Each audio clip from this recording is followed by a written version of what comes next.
Friends, यदि आपका plant फूल नहीं दे रहा है, उसकी पत्तियां पीली पड़ रही हैं या फिर ग्रोथ रुक गई है, तो आज के वीडियो में मैं आपको 2 चीज़ें ऐसी बताने वाली हूं जिनके यूज़ से आपके प्लांट हरे भरे स्वस्थ रहेंगे, पत्तियां चमकीली रहेंगी और पौधे में बहुत अच्छी मात्रा में फूल फल सब्जियां आएंगे। क्योंकि जिन पोषक तत्वों की कमी से प्लांट में ये सारी समस्याएं होती हैं, उनकी कमी को ये दोनों चीज़ें दूर करेंगी और पौधे में अच्छे विकास के लिए मदद करेंगी। यदि आप अपने प्लांट की देखभाल अच्छी तरह से कर रहे हैं, पौधे में किसी तरह के इंसेक्ट अटैक नहीं है, उसके बाद भी प्लांट की पत्तियां पीली पड़ रही हैं, पत्तियां लगातार झड़ती जा रही हैं, तो इसका मतलब है उसमें कुछ पोषक तत्वों की कमी है।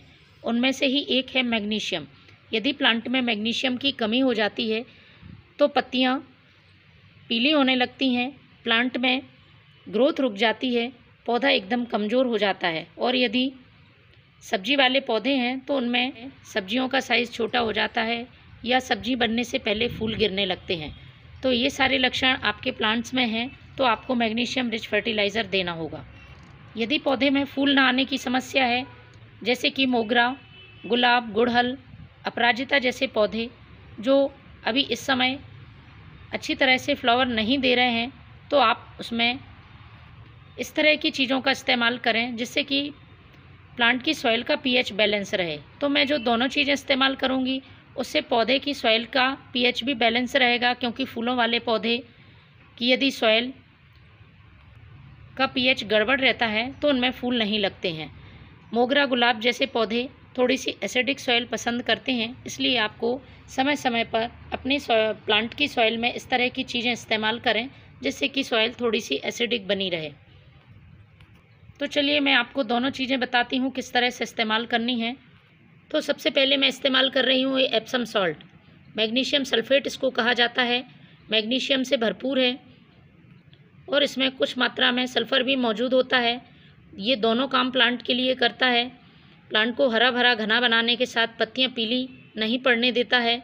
दूसरा, यदि पौधे में स्लग्स, स्नेल जैसे कीड़े हों तो इसमें मौजूद सल्फ़र उनको भी दूर करने में मदद करता है। आप इसका यूज़ सभी प्लांट्स पर कर सकते हैं। सब्जियों में टमाटर, मिर्च के पौधे पर आप डालें, सब्जियों की क्वालिटी बहुत अच्छी होती है। इसके साथ ही आप फलों वाले पौधों में भी इसका इस्तेमाल कर सकते हैं।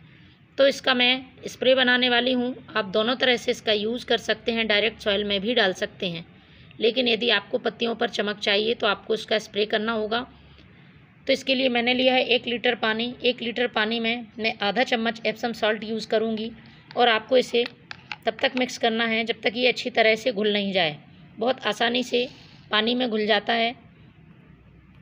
इसका स्प्रे करते समय ध्यान रखें, आपको सुबह या शाम के समय करना है। अभी गर्मियों का मौसम है, तेज़ धूप में इसका स्प्रे नहीं करना है। इसको घुल जाने के बाद आपको स्प्रे पंप में भर लेना है। इसके बाद आपको सभी प्लांट की ऊपर इसको स्प्रे कर देना है। ज़्यादा मात्रा इसकी यूज़ नहीं करनी है, आपको महीने में 1 बार ही इसका स्प्रे करना है। दूसरी चीज़ मैं बता देती हूँ जो आपको सॉइल में डालनी है। इससे पौधे की सॉइल एसिडिक होगी और प्लांट को नाइट्रोजन मिलेगी, पौधा अच्छी ग्रोथ करेगा और एसिडिक सॉइल में पौधों में फूल अच्छे लगेंगे। आप अपने मोगरा, गुलाब प्लांट में इसको डाल के देखें, बहुत ही अच्छा रिज़ल्ट मिलता है। ये है यूज़ की हुई चाय पत्ती। चाय पत्ती बनाने के बाद जो बच जाती है उसको धोकर सुखा लें और फिर इसका यूज़ करें। इसे हमें डायरेक्ट सॉइल में डालना है। इसके लिए आपको मिट्टी को थोड़ा सा हल्का कर लेना है साइड से और उसके बाद स्टेम से दूर आपको पॉट की साइज़ के हिसाब से 1 बड़ा चम्मच ये यूज़ की हुई चाय पत्ती डाल देनी है। महीने में 1 बार इसका यूज़ करें। आप देखेंगे आपके प्लांट्स हरे भरे स्वस्थ हैं और लगातार ग्रोथ कर रहे हैं। तो फ्रेंड्स, आप भी इन दोनों चीज़ों का अपने प्लांट्स पर इस्तेमाल करें। Thank you.